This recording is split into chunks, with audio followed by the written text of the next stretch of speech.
Hello, welcome to Geeking Out with Shad. So I am doing a longer road trip today. 88 miles there, 88 miles back. And I have a plan. So I'm starting out by preconditioning the car so I have it started, plugged in, so everything's all warmed up while the car is still plugged in. And then I'm starting out with a full charge, as you can see. So the plan is that I'm going to drive from here. I'm going to stop at an Electrify America, which is 27 miles away. Then I'm going to go from the Electrify America into Wisconsin, which is basically a fast charging desert. And it's about a 62-mile drive there, and then a 62-mile back to the Electrify America. Well, I'll know on my way back if I need to make that stop at Electrify America or if I can just keep heading home. We'll see. So that is the plan, because in these colder temperatures, it's 17 degrees this morning. It'll actually be like 35 degrees when I'm coming home, so a bit warmer. So I'll probably get better range coming home. But yeah, in these colder temps, I'm not going to be able to do the out and back in one charge. So I'm hoping that I only have to stop at Electrify America on the way there and then be able to make it all the way back home. But at least if I don't think I'll make it home, I can stop there. I don't even need to fully charge my car. I just need to charge it enough to have range to get home. So that's the plan. I'm hoping it works out. We will see. This is my first like long range test when it's really cold out. So it's not like the really cold temperatures like below zero or anything, but 17 degrees is a pretty cold start. So yeah, let's get to it. I'm probably not going to do updates while I'm driving. I'll just do an update when I get to Electrify America. Okay, so I just pulled up to a Walmart Supercenter, which has Electrify America. I set up the app and everything and put some money on my account beforehand, so I don't have to do this now. Now, the trick is to see how this works. So, there's nobody here, so I'm actually at the 350 one.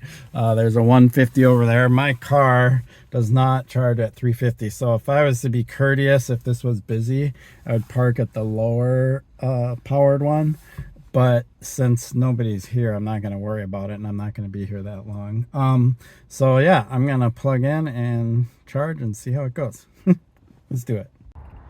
Okay, so to start, I went to, that one clearly says it's out of order. I went to this machine, tried using it, and it wasn't working. It wasn't taking my card, all this stuff, but it was telling me, oh, I got to plug in, restart my session, whatever.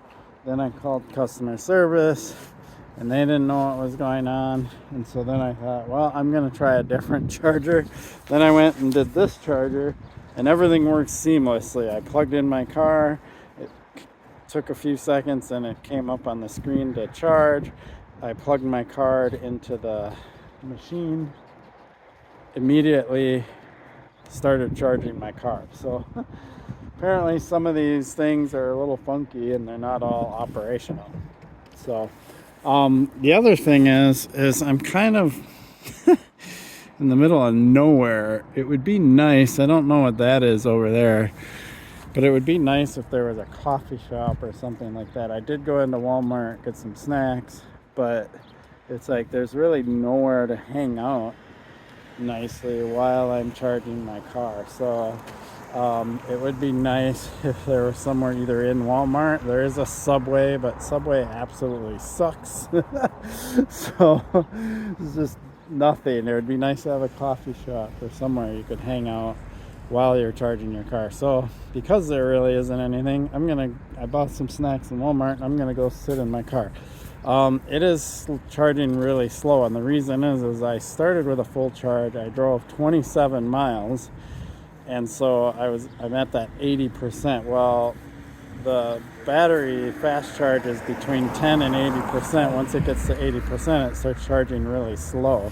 So even though I'm at a fast charger and trying to top off, it's not going to happen very quickly. So it's just barely going. And that's why I gave myself an extra hour and 15 minutes or so, because I knew I was going to have to sit here and wait longer, because I knew I was going to be charging that top 80%. Once my car gets charged, though, my range is pretty decent. I believe I'm going to be able to make it all the way there and make it back to here at least. So that's 62 miles each way. And then I'll have probably very little charge left.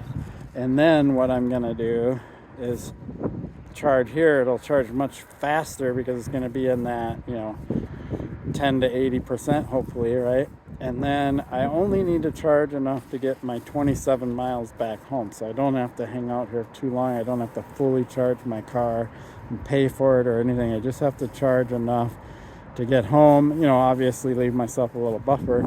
Then I can plug in at home and get it fully charged and so on and so forth. So yeah, a little tricky, not ideal. I definitely think if, especially in the winter time, I mean, look at the trees over there. It is cold out.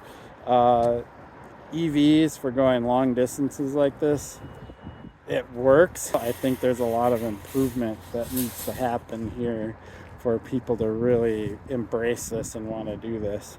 One of the big improvements obviously is longer range batteries and batteries that can handle the cold. Those improvements are a little ways off, but in the meantime it would be nice for there to be more charger options, so then I could stop a few places and be in that range where the car actually does fast charge. So for me, if there were more stops on the way, I could go stop somewhere more in the middle, charge my car in that 10 to 80% range, and then go there and then come back and stop in the middle and do that 10 to 80%. Like that would be ideal. But because Wisconsin has hardly any fast chargers, there's a couple of level 2 chargers, but that's not enough when I'm like trying to get somewhere.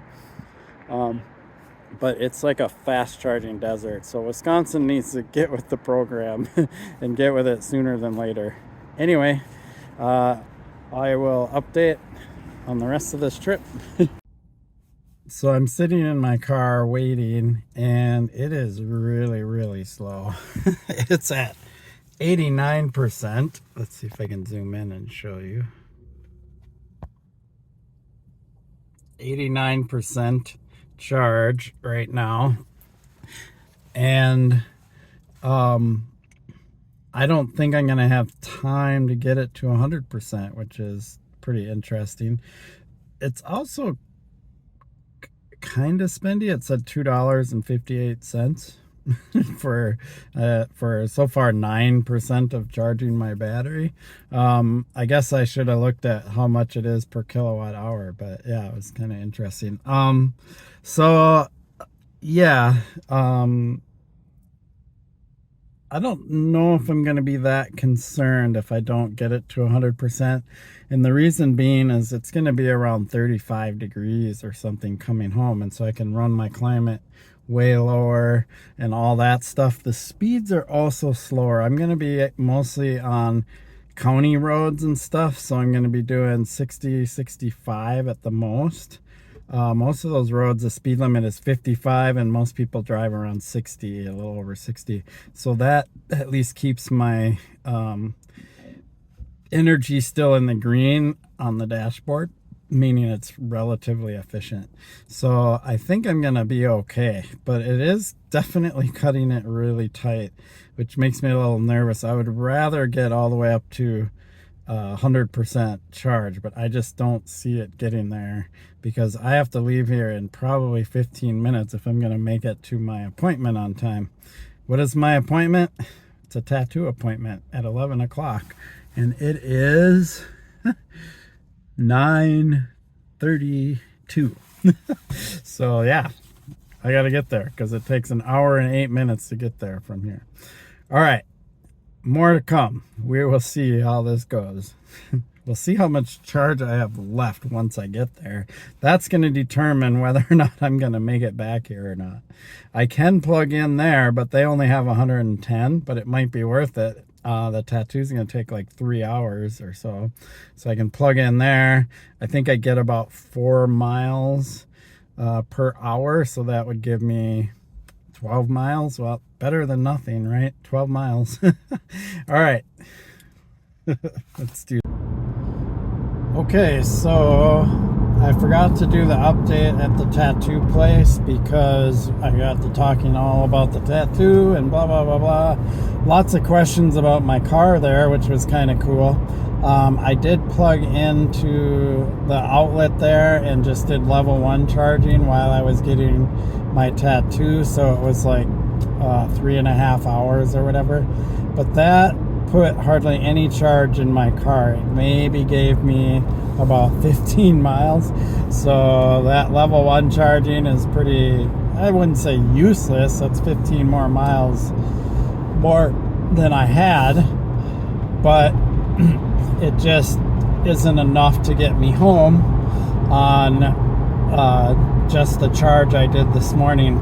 Had I been able to charge up to 100% at that Electrify America, I would have been able to make the full trip home. But because I couldn't, I gotta stop there again.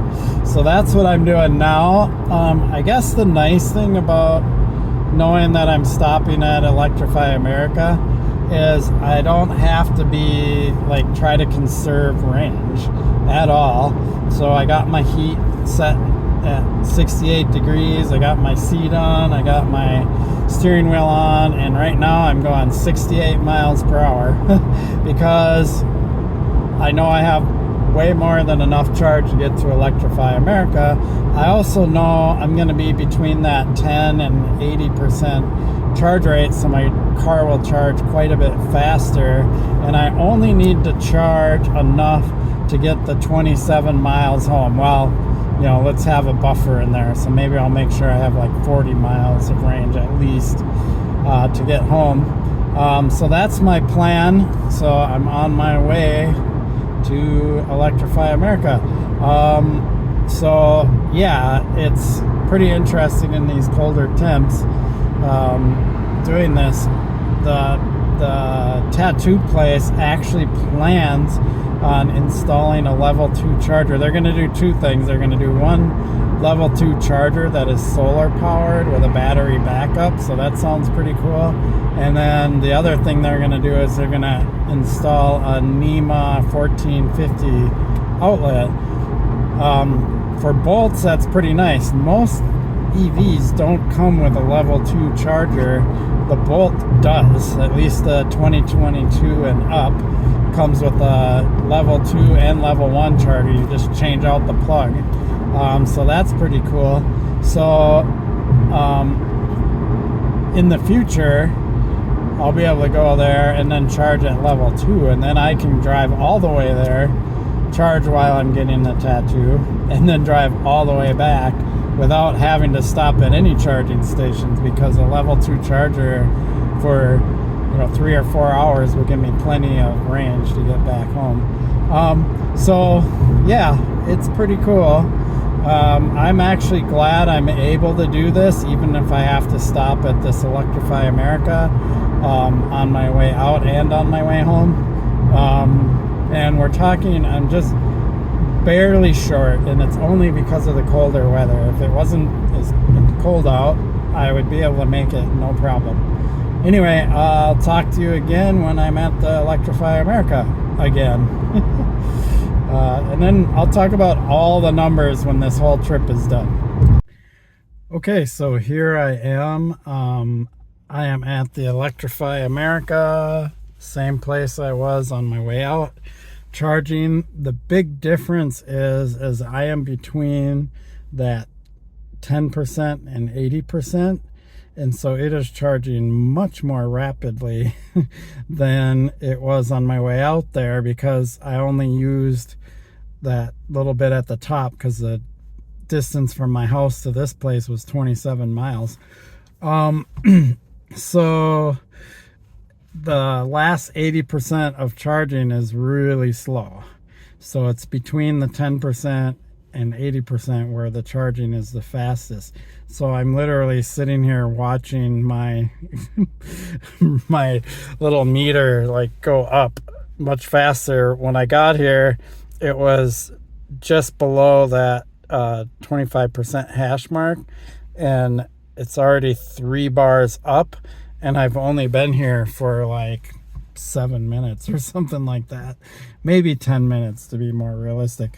So yeah, it is charging really fast.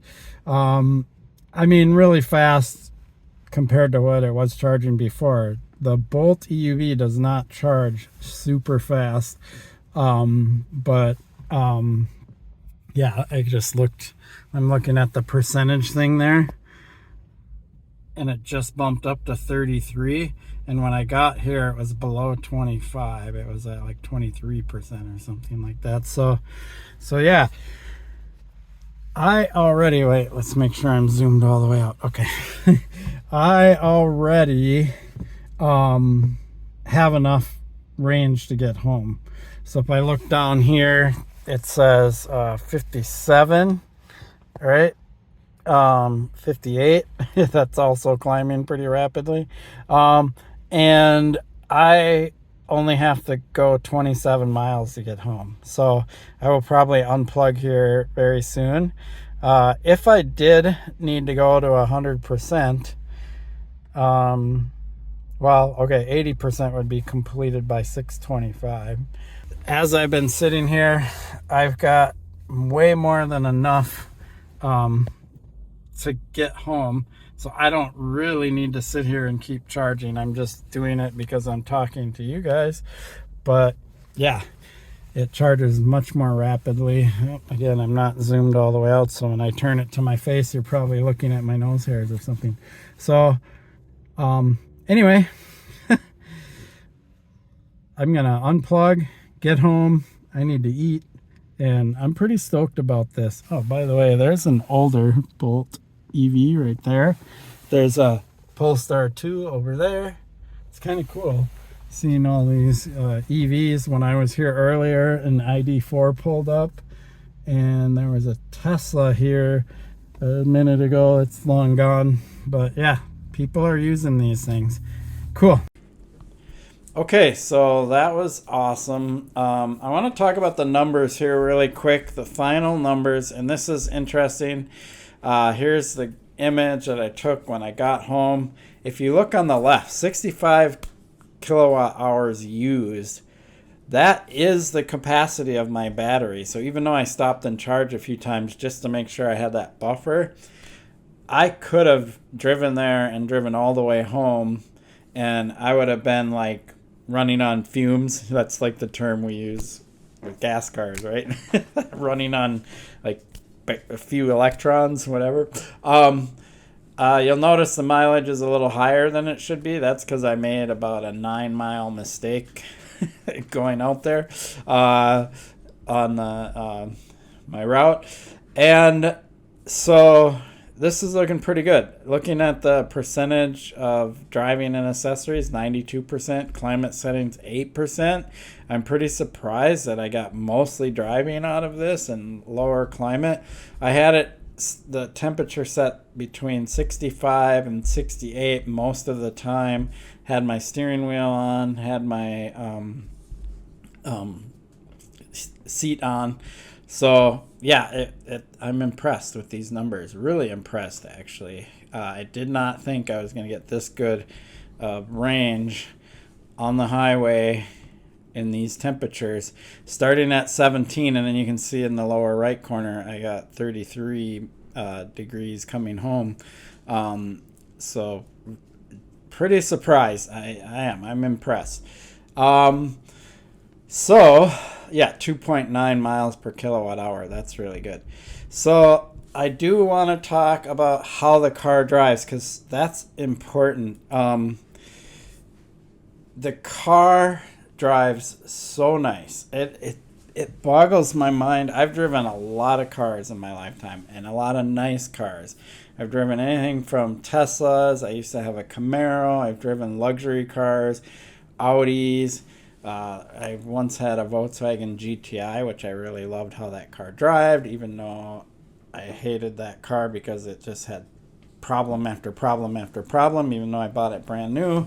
I've driven a lot of cars, and I've driven Corvettes, performance cars, and I've driven luxury cars, things like that. And this car drives so nice. Like, it is on the top of my list of nicest cars I've ever driven. And it's a $37,000,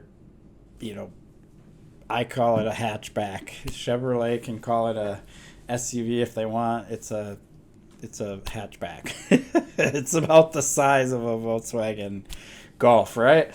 Like, maybe tiny bit bigger, I don't know, but it's not an SUV, and it's only front wheel drive. But it is amazing. Like, on the highway, it just cruises. It's smooth, goes over bumps super nice. It's quiet. It's mind-boggling, and I don't even have the low rolling resistance tires on it. I have the winter tires, which make more noise than the low rolling resistance tires. So if I had the regular all-season tires on it, it'd be even quieter. And it's smooth. And the coolest thing about the car is that if you need to accelerate or change speeds, it just goes. Like, I could be going 60 miles per hour, and if I see somebody coming on an entrance ramp and I need to make sure we're not going to meet up at the end, I can speed up and just be out of their way in like split second.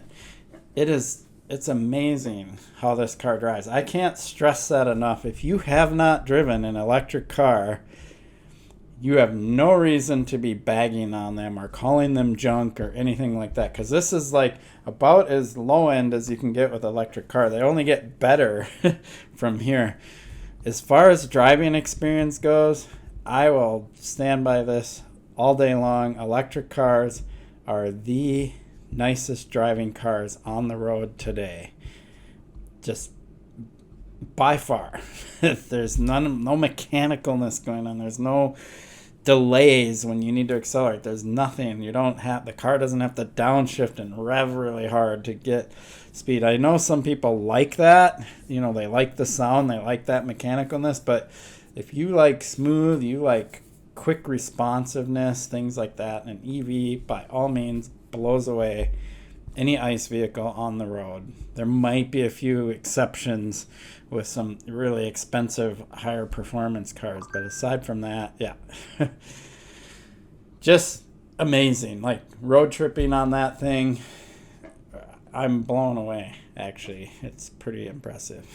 Anyway, I appreciate your support for my channel. Please like and subscribe. Peace.